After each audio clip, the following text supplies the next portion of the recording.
Hello and welcome to the Peterborough podcast. My name's Kev Lawrence and I've been presenting radio shows in Peterborough for well over 20 years. Ancient, and I am John Baker, and I have been a local journalist in Peterborough for not quite as long. Did you just call me ancient? Slipped out. That's mean. It is mean. But true. Yeah, my New Year's resolution is to be less mean to you. Really? I thought it should be the other way round. Not really.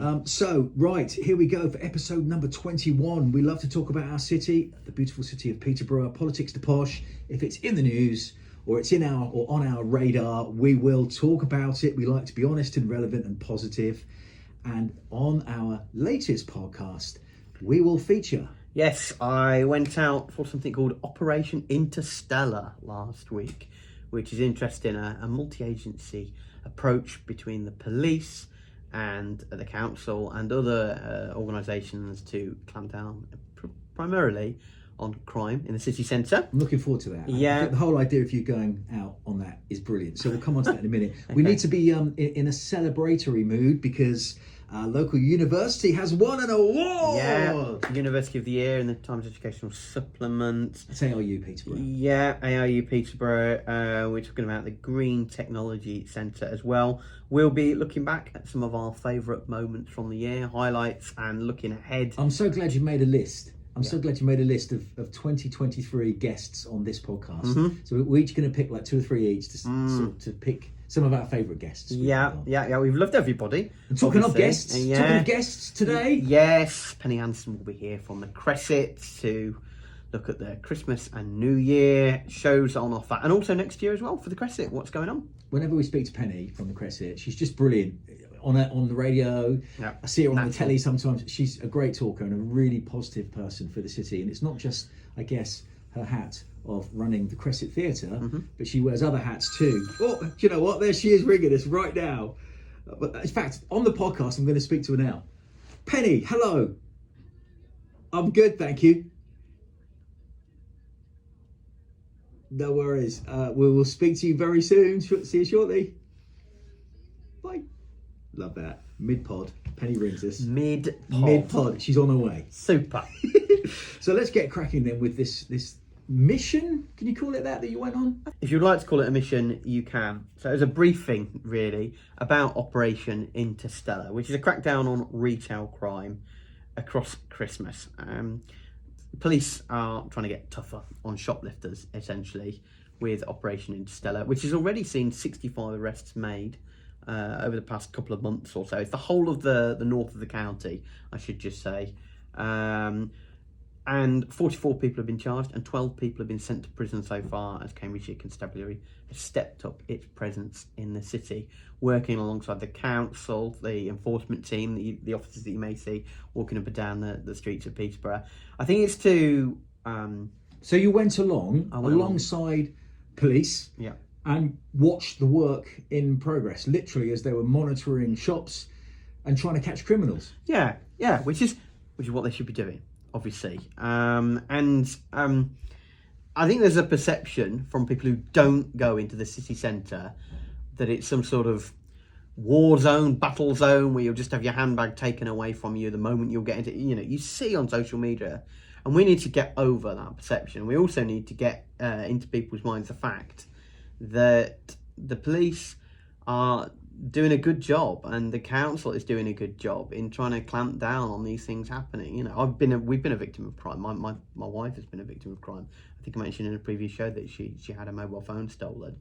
But overall, as I've said, these figures are quite impressive.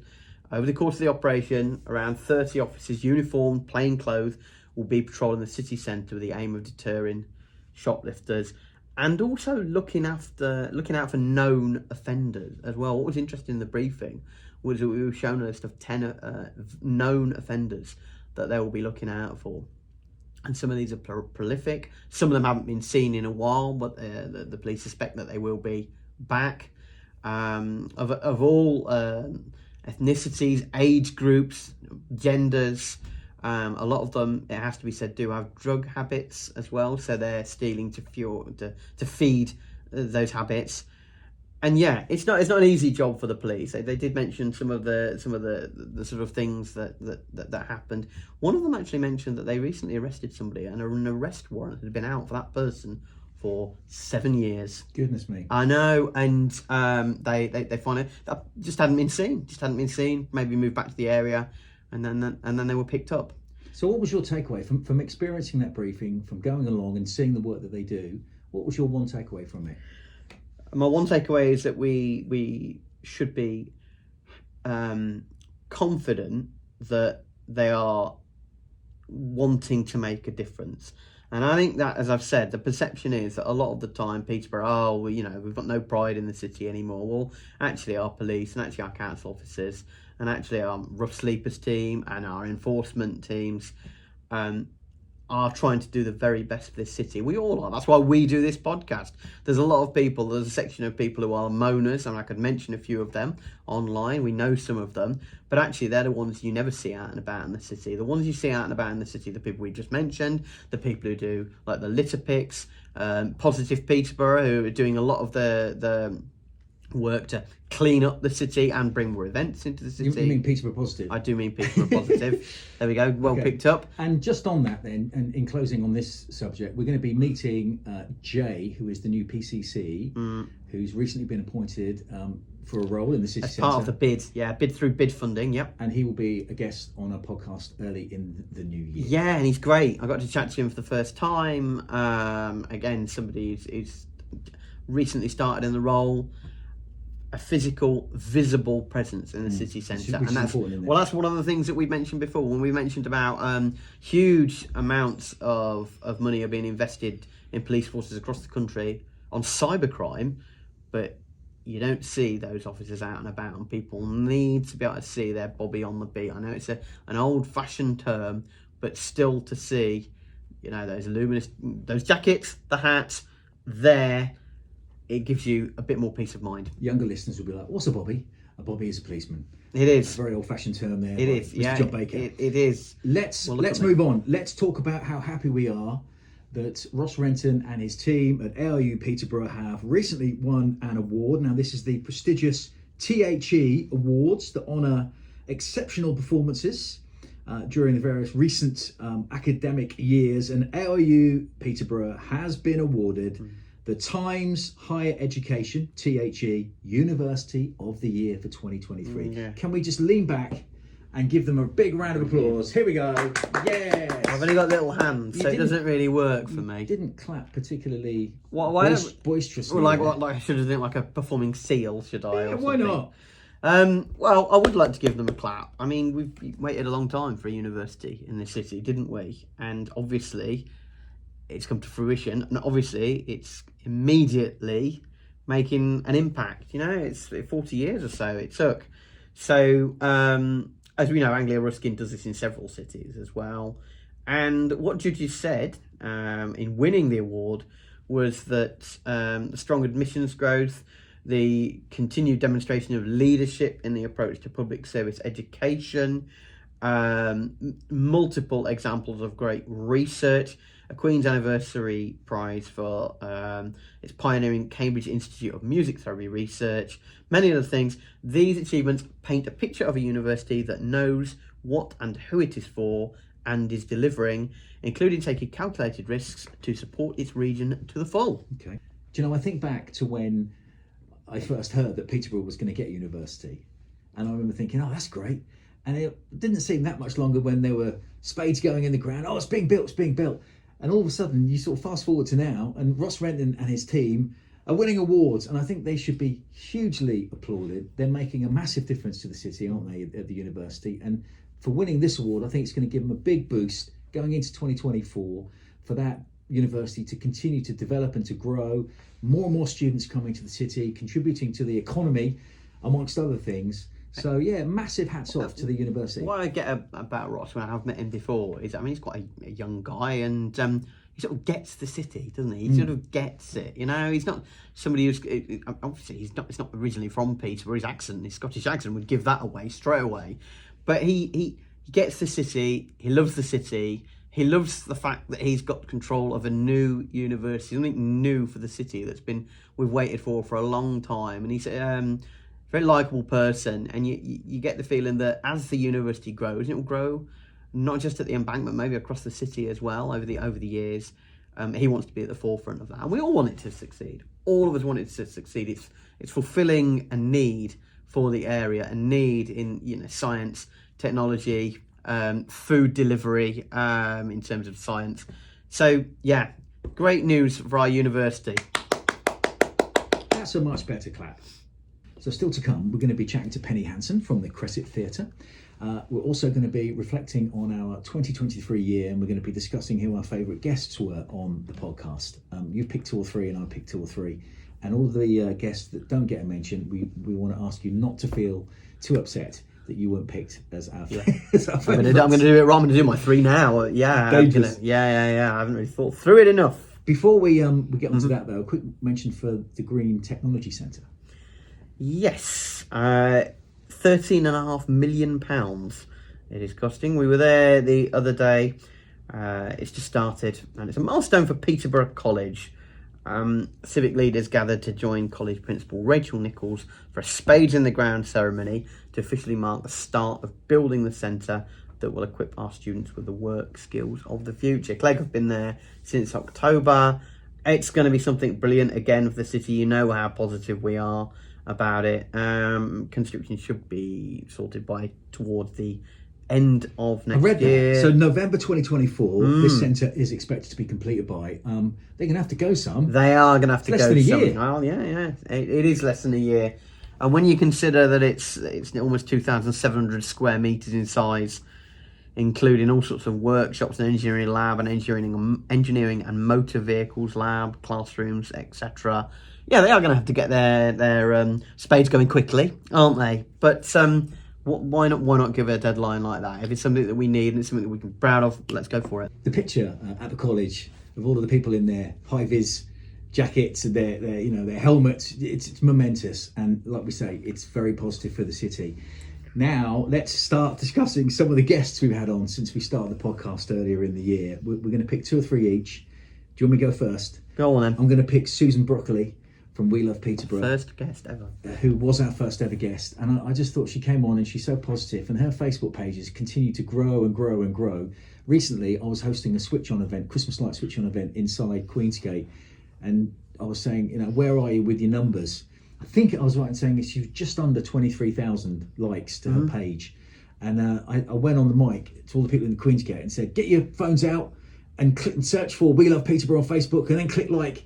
And then it almost immediately went over, that kind of threshold. So she was well happy. But the photographs that she posts, the positivity that she has for the city in pretty much anything she ever talks about is fantastic. So I really want to give a thumbs up to Susan and We Love Peterborough for being big supporters of the podcast, big supporters of PCR FM, and just someone who literally supports the city in any way she can. There's no agenda either, is there? She's not being paid to do any of that. It's like and it's all sorts of things, and it's kind of news at the same time, isn't it? How many times has she posted something that you didn't know about already? Yeah, it's informative. Yeah, that's my 1 of 3. Your first 1 of 3. My first one is Carol Hughes. From Anna's Hope, because she was the only one that nearly brought me to tears when she was talking about some of the, obviously, what happened with her daughter, etc. You know that I ran the Great Eastern Run Anna's Hope 5K fairly comfortably, I guess. I'm not quite as fat and out of shape as I thought I was. But her pushing me to do that actually made me feel really good. And of course it made my 9-year-old daughter feel really good as well. Carol has done this for a long time, the speaking. She's very good at it. Obviously she would not wish to be doing it because of the situations that have sort of led her down that journey, but I just thought she was memorable, and hoping to do it again next year, the Great Eastern Run. I might do the full one next year. So why are you picking Carol rather than picking Aaron Morrow, who is from Good Running Events? Because you picked either. I could have picked either. Well, she got to my heart a little bit. I mean, I love Aaron as well, obviously.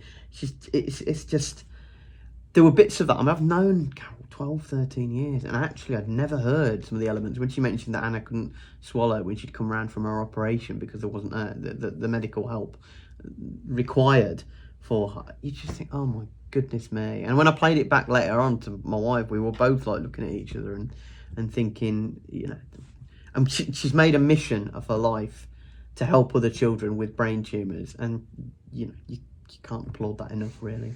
Okay, my next one I'm going to pick is a recent one. Okay. Andrew McDermott. Oh, he's fab, isn't he? From Neam Park Trust. Yeah.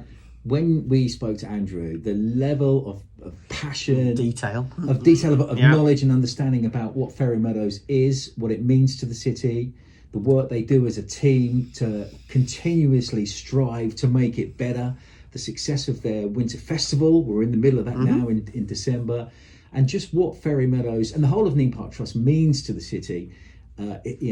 Hearing Andrew talk about that with such, as you say, detail and passion makes him one of my favourite guests of the year. So that's my second of three. What's your second of three? My second is multiple people. It's Woodstone in Bloom, and I actually went to their house on Tower Street to find out more about that. I didn't really know much about it. But for those who don't know, they've essentially taken this road and turned it into a little wonderland of decorations and monuments and statues, most of which has been recycled, reclaimed. They've not really bought very much.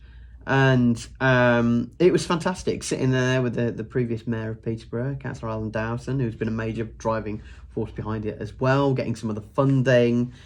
And there's probably a lot of little community organisations like that and groups like that in Peterborough, and we'd love to invite them on. If any of them want to get their messages across, whether it's litter picking, whether it's repainting, repurposing, whatever they do, it's something to be proud of in Peterborough. Maybe we don't shout about it enough, but I certainly felt really good sitting in that room back in September, I think it was, or August. And my third one is going to be Dave from Up the Garden Bath. We've spoken to Dave so many times with all of his different exploits and successes as a non-profit community group that literally makes such a massively positive impact on so many different people around the city. And with the latest news of their pop-up store in Queensgate getting a more longer term home, not just the work he does to highlight the importance of recycling bathtubs, for instance, that got him started, him and Kes, but just what they're doing in bringing so many different communities together. Dave from Up the Garden Bath is my third one. Okay. And just because they're so different, Drag Queen Teddy is my last one. Teddy the Drag Queen! Yeah, who I absolutely loved in all her glory, sitting next to us. The pictures with Teddy were great, weren't they? Yeah, they were great, and Pride went very well this year in the city. It was very well received. As I've always said, Pride, I think in 2021, when we were coming back from the lockdowns and everything, was one of my highlights, absolute highlights of that year. And long may it continue. We could have picked Zed. We could have picked Dilraj Kaur. We could have picked Dave Cramp, Gabrielle, the opera singer. Yeah. We could have picked John Scriven, Simon Hollingworth, Pep Cipriano, Del Singh, with all of his James Bond stuff from earlier in the year. We could have picked Eva Woods, wonderful local young voice for the city. We could have picked Marco Cementa. He'd have been a good pick. Great.